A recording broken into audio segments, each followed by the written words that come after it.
Hi guys.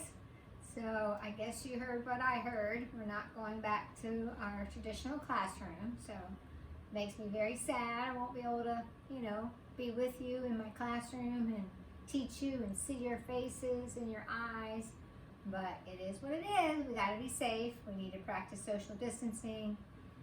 We need to wear masks when we're outside with, it is what it is. We just have to deal with it and make the best for our community and ourselves as well. All right, so today's lesson we'll finish up section 6.1, and it's about the area, finding the area of an oblique triangle. All right, the formula for area, I'm sure you remember, of a triangle, is 1/2 base times height. So if we had this triangle, B would be the base, and then you'd have to draw the height. The height is from the top vertex, and it's got to go straight down, making a right angle right here. So H and B are perpendicular. That's the only way you can actually calculate the height. It's just like if your family was measuring to see how tall you are. You're not going to lean. You're going to stand straight up, and they're going to measure your height. So the same here. You got to go straight up. Okay. All right.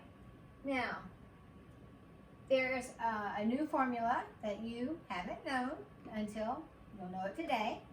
And it's a way to find the area of a triangle that is using trigonometry. Okay? So if you'll think about C for just a minute. Think about this angle here, C. What's the sign of C in terms of these letters? Well, if you look at it, that is a right triangle. That's just plain old regular trig. So right triangle trigonometry. So the sign of angle C is the opposite over the hypotenuse. So that would be H over A.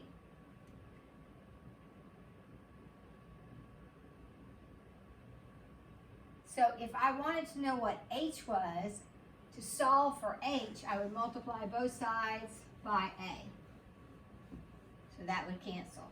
So H is A sine C. So what you can do, the formula that you've always known, or for a long time anyway, you can substitute A sine C for H.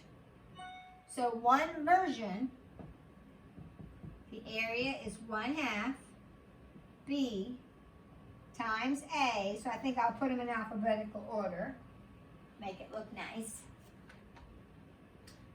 AB, it's 1/2 B times A times sine C. Now, if this triangle was down here and A was the base, then it would look a little different. 1/2 BC, oops, sorry. I was going to do it in alphabetical order, and I just realized I got C's last, so I can't do it in alphabetical order. Okay. So if we're going to put sine, so this would be AC sine B. Or, if you flipped it again, it would be 1/2 BC sine A. So that's the three versions of the same formula. Basically, what I want you to realize is it's always two sides. So say this side and this side. We're going to do those. And then it would be whatever letter you haven't used, it's that angle. And that angle is right there. It's included. You remember that from geometry? If you have two sides, the included angle is right here. It's the angle that's between the two sides. So that's really how you find the area. It's 1/2 times the two sides times the sine of the included angle. So that's the formula. And that's mainly what we're going to be working on today and looking at some real world examples. Okay. So in friendly language, if you don't want to memorize these letters, the area of a triangle is 1/2 side lengths. Whoopsie. 2 side lengths times the sine, I'll just leave it like that, of included, I can't spell today, guys, included angle. So that's what these 3 formulas actually mean. 2 sides and the included angle, the sine of the included angle. All right, guys, so let's try one. See if we got this. All righty. Example 1.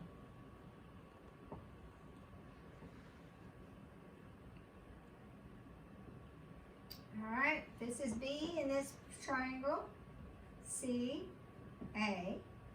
This is 43 degrees right here. This is A, which is 4.56.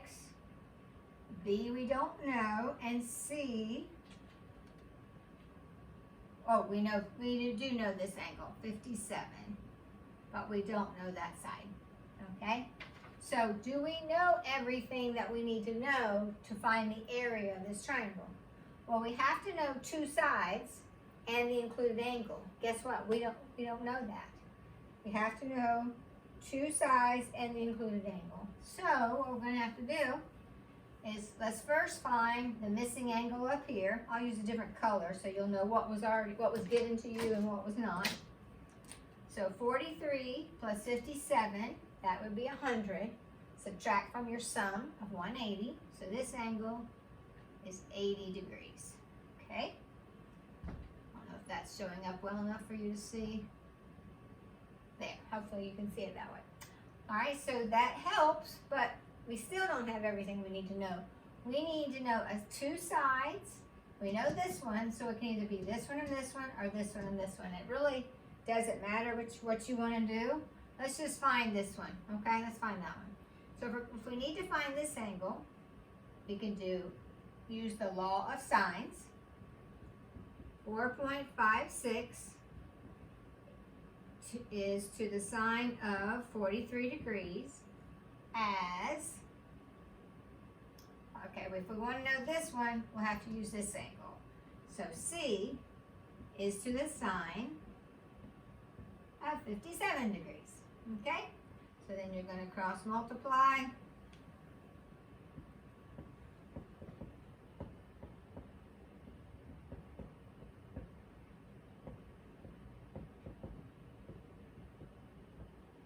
And then divide both sides.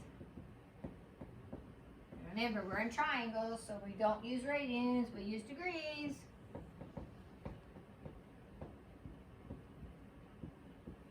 All right, so you can put that in your calculator, and you will get, and I took it out several places because if I round it too close, I might get the area off a little bit. So C is approximately 5.608. So C is approximately 5.608. So we found that. We don't really have to find this side because your directions are going to say find the area. All right, so now we can find the area. Now we can do what we're asked. The area is 1/2 side times side. They got to be right there connected.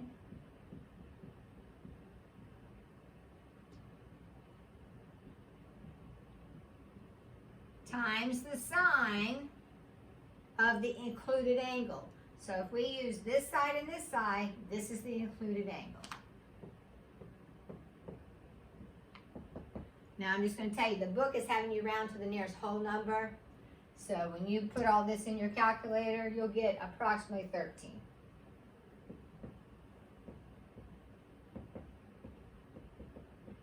And I'm just having to say square units because it didn't say that was inches or meters or feet or whatever, so I don't know. So we'll just have to call them square units. Area, remember, is the number of squares. So I don't know what the unit is, but I can at least call it that. Okay, let's do one more.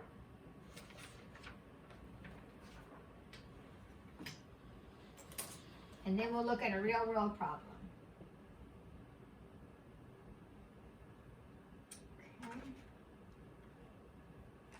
Alrighty, we've got E, and this angle is 35 degrees.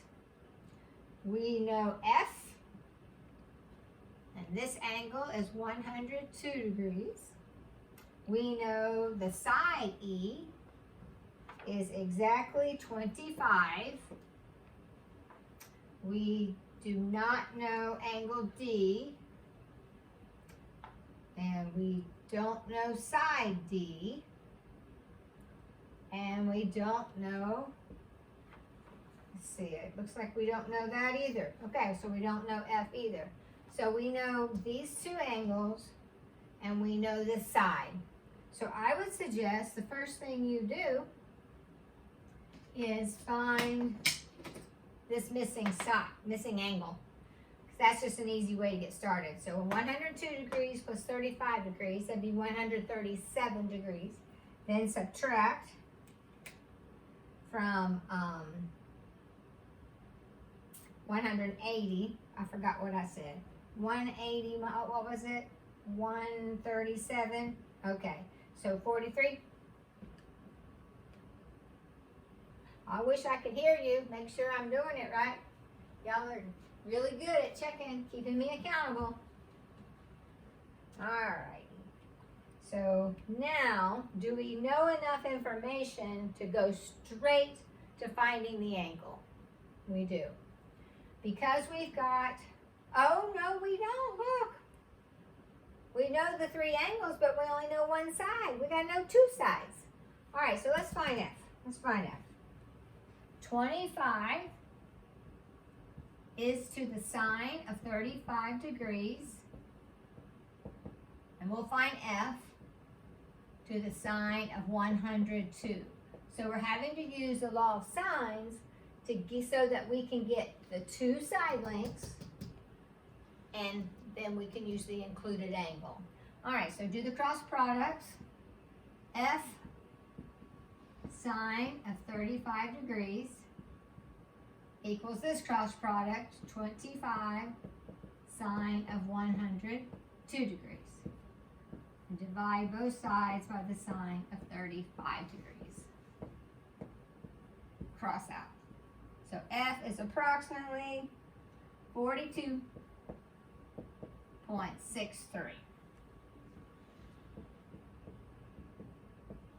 Okay, now do I know everything I need to know to get the area of that triangle? Yes, I do. Okay, so I'll have to use this rounded off, but that's just what it is. The area is 1/2, two sides, so 42.63 times 25 times the sine of the included angle. So I use this side and this side. That would be the included angle. All right, and then if you will pop that into your calculator, it'll be approximately 363 square units. Okay, so the first half of your assignment is doing all of this. And I believe they gave you pretty much everything you needed. I don't think you're going to have to actually find a missing side. I think they pretty much gave you what you needed. But if you need to find a missing side, just use the law of sines, okay? Now we're going to go to the rest of the section. The end of 6.1 is looking at some real world connections and applications. And I kind of have an interesting story to tell you.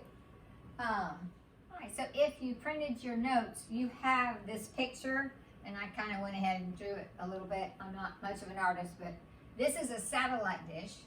And let me just read you the little story.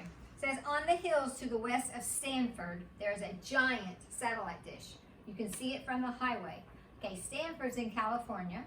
And as Teacher of the Year, I was fortunate to get to go and visit Stanford, and also several places in California. And as I had landed, and I had to do the, what's that called when you get a car? I can't think of what I'm trying to say. Uber. Uber, that's it, Uber. Okay, so I got an Uber, and he was taking me, and all of a sudden I noticed that it was Highway 280, and I happened to think, you know, I always do this word problem when I get to the law of signs. I always do that word problem about this giant satellite dish. So I grabbed my phone, and I thought, you know, if I happen to see it, I'm going to take a picture of it. Well, believe it or not, I saw it. And just to kind of finish telling you about this, it's surrounded by barbed wire, so you can't get too close, but you can still calculate the height of it, okay? So, and I'm not counting that part, so I'm going to make that a little bit smaller. There, okay? And it says that there's a fence, and from the fence, this is the fence, the angle of elevation is 70 degrees. That's the fence.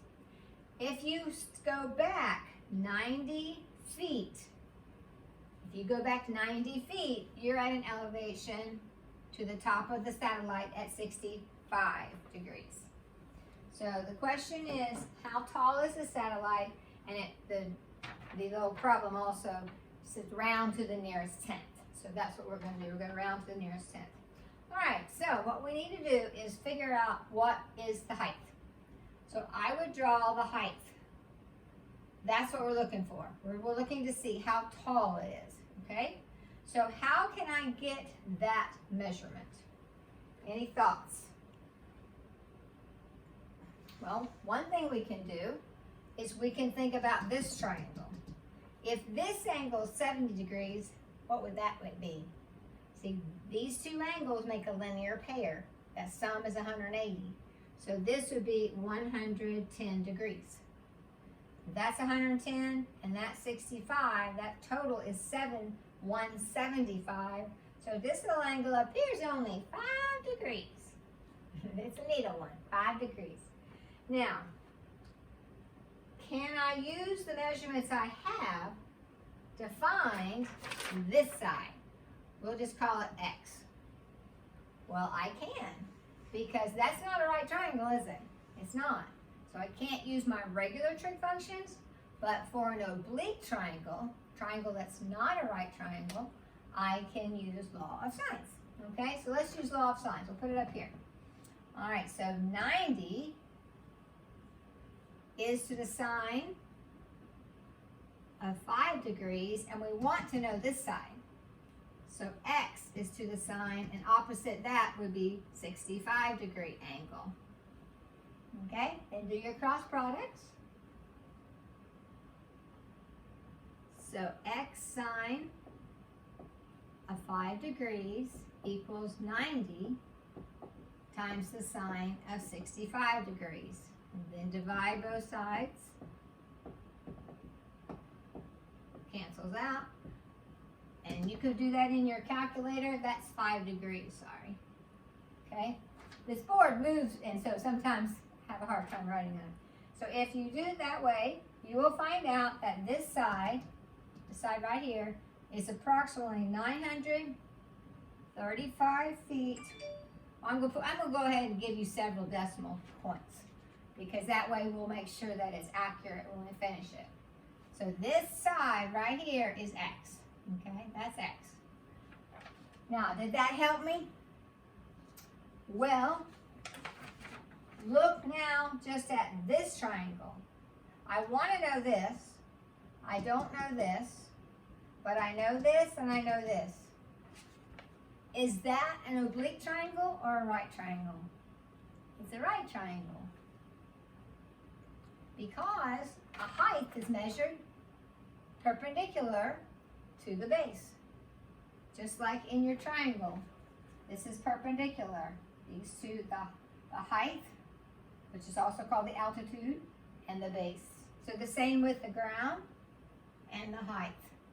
So since that's just a regular old right triangle, we don't have to use law of sines or any of that. We can just use regular trigonometry. If we're going to use regular trigonometry, we know 70. I want to know the opposite. Do I know anything else? Well, I know that's 90 degrees, right? and that's 70, so this is 20. Does that help any? Well, if I wanted to use regular trigonometry, I would say the sine is the opposite over the hypotenuse. Do I know the hypotenuse? I do. So you can just use regular trigonometry. Sine of 70 degrees. Remember SOHCAHTOA? So opposite, h, over the hypotenuse. 935.8844. So I'm going to put a 1 under that, do the cross products. H equals 934.8844 sine of 70 degrees. All right, so if you will put that in your calculator, it's approximately 879. I'm going to take it to the tenths because you don't see it, but the direction said round to the nearest tenth. Okay, so the height of the satellite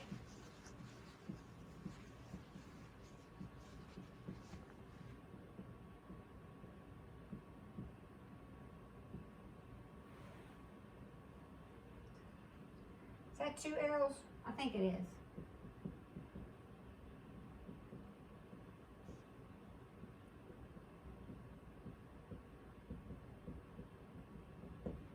So that's your final answer. Okay. Now, as Teacher of the Year for Florida, I traveled quite a bit that year for professional development. I was learning a lot of things and also speaking. And one of the trips, believe it or not, was out to California. And all of a sudden I was riding in Uber, and I looked at the road and it said Highway 280. And I'm like, Highway 280? That's where that satellite is. And I started looking, and sure enough, I happened to drive and see the satellite. And I was able to get a picture out the window. So that was pretty cool for me, because I always use this example to show you how we can find the heights of the satellite. And then I got to see the satellite. So that was pretty cool for me. All right, have a good day, guys.